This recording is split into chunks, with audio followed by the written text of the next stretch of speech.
ہمارے ایمان کا سب سے اہم حصہ ہمارا گمان ہوتا ہے۔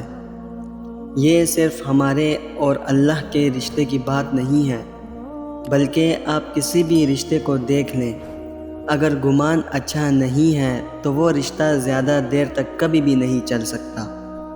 کسی بھی رشتے کی کامیابی کا راز یہی ہے کہ آپ ایک دوسرے کے بارے میں بدگمانیاں نہ رکھو، اور اللہ کے حوالے سے تو بالکل بھی بدگمان نہیں ہونا چاہیے، کیونکہ بدگمانیوں سے ہی مایوسیاں پیدا ہوتی ہیں، اور مایوسی انسان کو اللہ سے اتنا دور کر دیتی ہے جتنا وہ سوچ بھی نہیں سکتا۔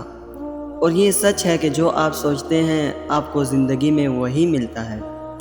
نبی کریم صلی اللہ علیہ وسلم نے فرمایا، اللہ فرماتا ہے کہ میں اپنے بندے کے گمان کے ساتھ ہوں، اور جب وہ مجھے اپنے دل میں یاد کرتا ہے تو میں بھی اسے اپنے دل میں یاد کرتا ہوں، اور جب وہ مجھے محفل میں یاد کرتا ہے تو میں اسے اس سے بہتر فرشتوں کی محفل میں یاد کرتا ہوں، اور اگر وہ مجھ سے ایک بالشت قریب آتا ہے تو میں اس سے ایک ہاتھ قریب ہو جاتا ہوں، اور اگر وہ میری طرف چل کر آتا ہے تو میں اس کے پاس دوڑ کر آتا ہوں۔ یعنی انسان جیسے اللہ کو سوچتا ہے، اللہ ویسے ہی بن کر اس کے سامنے آتا ہے۔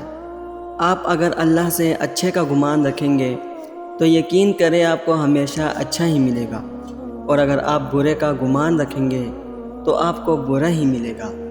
انسان کو وہی ملتا ہے جس کی اسے کھوج ہوتی ہے، تو اب یہ کام آپ کا ہے کہ آپ کس کی تلاش میں نکلتے ہیں۔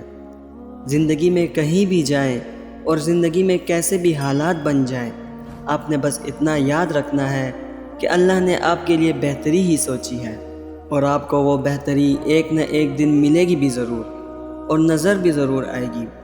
ابھی نہ صحیح، لیکن ایک نہ ایک دن آپ کو اللہ کے فیصلوں کی مصلحتیں ضرور سمجھ میں آ جائیں گی۔ کچھ لوگ اس لیے بھی دعا مانگنا چھوڑ دیتے ہیں کہ وہ سمجھتے ہیں کہ نصیب تو لکھا جا چکا ہے، تو ہوگا وہی جو نصیب میں ہوگا۔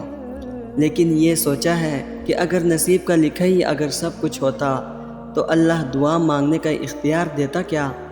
دعا مقدر تو کیا نصیب کے لکھے کو بھی ٹال سکتی ہے؟ ہاں، نصیب لکھا جا چکا ہے، لیکن یقین مانو دعا نصیب کو بدلنے کی بھی طاقت رکھتی ہے۔ دعا تو پہاڑ کو اس کی جگہ سے ہلا سکتی ہے، دعا تو بچھڑے ہوئے کو ملا سکتی ہے، دعا تو تمہاری آزمائش کا وقت ختم کر سکتی ہے، دعا تو تمہاری تکلیف اور پریشانیوں کو خوشیوں میں تبدیل کرنے کی طاقت رکھتی ہے۔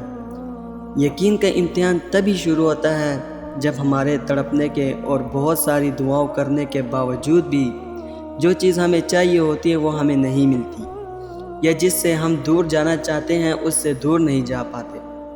توکل یہ نہیں ہے کہ جو مانگا جائے وہ مل جائے، توکل کا مطلب تو یہ ہے کہ ہر حال میں صبر کیا جائے، اور جب کہیں سے بھی دعا قبول ہوتی نظر نہ آئے تب بھی اس یقین کے ساتھ دعا کی جائے کہ اللہ کبھی نہ کبھی تو اسے ضرور قبول کرے گا۔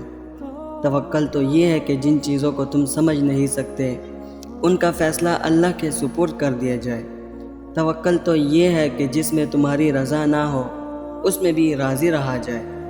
توکل تو یہ ہے کہ ساری دنیا جب نہ کہہ دے تب بھی اس کے کن پر یقین رکھا جائے۔ تھک جانا برا نہیں ہے، مایوس ہو جانا برا ہے، بہت برا۔ اور مایوس انسان بس تب ہوتا ہے جب اسے اللہ کی طاقتوں پہ، اس کی رحمتوں پر یقین نہیں رہتا، اور تب انسان یہ بات بھول جاتا ہے کہ جس نے یہ حالات پیدا کیے وہ یہ حالات بدل بھی سکتا ہے۔ دیکھو، ہر چیز انسان کے بس میں نہیں ہوتی، بلکہ کوئی بھی چیز انسان کے بس میں نہیں ہوتی جب تک اللہ نہ چاہے۔ پھر اس سے مایوس کیوں ہونا جس کے حکم سے ایک پتہ بھی نہیں ہل سکتا، جس کے ایک حکم سے یہ کائنات بنا دی گئی اور ایک ہی حکم پر ختم کر دی جائے گی۔ مایوس تو وہ ہوتے ہیں جن کے پاس اللہ نہیں ہوتا۔ ہمارے پاس تو اللہ ہے، یعنی بادشاہوں کا بادشاہ۔ اللہ کی مدد دو ہی طریقوں سے مل سکتی ہے، پہلا نماز، دوسرا صبر۔ نماز میں آپ نے تمام مسئلے اللہ تعالیٰ کو بتا کے خود کو بوجھ سے آزاد کر لینا ہے، اور پھر اللہ کی مدد کا انتظار کرنا ہے، اسے صبر کہتے ہیں۔ جب آپ ان دو طریقوں کو اپنا لیتے ہیں تو سب سے پہلا فائدہ پتہ ہے کیا ہوتا ہے؟ کہ آپ پریشان ہونے سے بچ جاتے ہیں، آپ کو پتہ ہوتا ہے کہ اللہ بہترین وقت پہ بہترین طریقے سے آپ کا کام سنبھال لے گا۔ لوگوں سے مدد کی امید، ٹینشن، ناکامی کا خوف، دھوکے کا خوف، ان سب پریشانیوں سے آپ بچ جاتے ہیں۔ آپ کا سارا فوکس صرف اللہ ہو جاتا ہے، اور یاد رہے کہ یہی مقصد تھا آپ کا اور میرا اس دنیا میں آنے کا۔ دوستو، امید کرتا ہوں اس ویڈیو سے آپ کی پریشانی میں کمی ضرور آئی ہوگی۔ ویڈیو اگر پسند آئی ہو تو ویڈیو کو شیئر کر دینا، اور چینل پر نئے آئے ہیں تو چینل کو سبسکرائب ضرور کر دینا۔ انشاءاللہ ملتے ہیں اسی طرح کی اگلی ویڈیو میں۔ اللہ حافظ۔